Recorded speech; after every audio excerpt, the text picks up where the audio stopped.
Oke guys, di sini saya akan menjelaskan tentang manajemen sumber daya manusia. Apa sih itu? Ya nggak tahu, tanya yang mau tanya saya. Manajemen sumber daya manusia adalah kegiatan yang terlibat di dalamnya ada memperoleh, memelihara, dan mengembangkan sumber daya manusia organisasi. Terus apa aja kegiatannya? Jadi aktivitas MSDM ini ada 5 kegiatan dalamnya. Yang pertama, perencanaan sumber daya manusia. Yang kedua, ada analisis jabatan. Yang ketiga, perekrutan, penyeleksian, dan yang terakhir adalah orientasi. Halo kakak boleh lanjutin materi tentang Bombastic side eye, criminal offensive perencanaan SDM-nya nggak kakak? Boleh, ada 3 langkah-langkahnya tuh guys. Yang pertama, peramalan permintaan sumber daya manusia. Yang kedua, ada meramalkan penawaran sumber daya manusia. Dan yang ketiga terakhir, pencocokan penawaran dan permintaan. Pertama, kenali pekerjaannya. Perusahaan harus tahu persis tugas apa yang akan dilakukan karyawan dan kualifikasi apa yang dibutuhkan oleh perusahaan. Yang kedua, kalian bisa cari pelamar. Nah, di cari pelamar ini kalian punya 2 opsi. Yang pertama adalah cari di internal.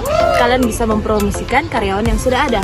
Selanjutnya, yang di eksternal kalian bisa pasang iklan dan juga pasang di media sosial. Yang ketiga, kumpulkan data dasar pelamar dan uji pengetahuan dan kepribadian mereka dengan menggunakan CV dan juga wawancara. Yang keempat adalah orientasi. Para karyawan diperkenalkan dengan tim, cara kerja, dan juga aturan-aturan yang di perusahaan yang ada. Lalu yang kelima, gaji dan bonus. Perusahaan memberikan gaji dan bonus sesuai apa yang karyawannya mau. Kompensasi dan tunjangan adalah cara perusahaan memberikan imbalan kepada karyawan, baik berupa uang maupun fasilitas tambahan. Sistem kompensasi yang baik yaitu harus adil, kompetitif, dan mampu memenuhi kebutuhan terhadap karyawannya.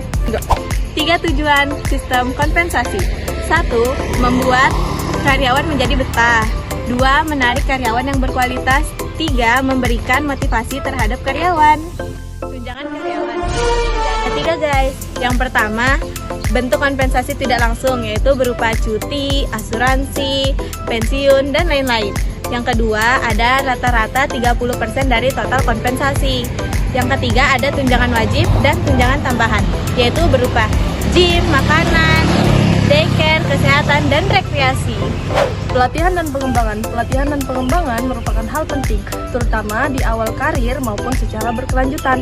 Tujuannya yaitu untuk meningkatkan kualitas dan produktivitas karyawan. 2, 3.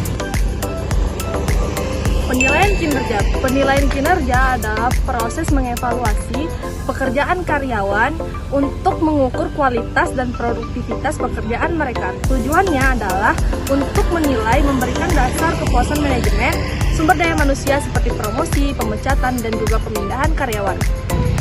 Rencana tunjangan yang fleksibel. Rencana tunjangan yang fleksibel itu memastikan karyawan memilih rencana tunjangan yang sesuai dengan kebutuhan pribadi mereka, sesuai dengan kategori yang ditawarkan oleh perusahaan. Adapun mencangkup asuransi, kesehatan, perawatan gigi, dan lain sebagainya. Tujuannya adalah memastikan tunjangan berimbang dan berkontribusi yang memberikan karyawan pada akhirnya akan memilih karyawan yang terbaik dan berkualitas. Legislasi manajemen sumber daya manusia. Yang pertama, lingkungan hidup. Tujuannya menjamin keselamatan, melindungi karyawan, dan terakhir mencegah diskriminatif. Undang-undang yang mempengaruhi. Yang pertama, Undang-Undang Bayaran Setara dan Undang-Undang Hak Asasi Manusia. Yang ketiga, tindakan afirmatif seperti mempekerjakan kelompok minoritas dan yang kurang mewakili.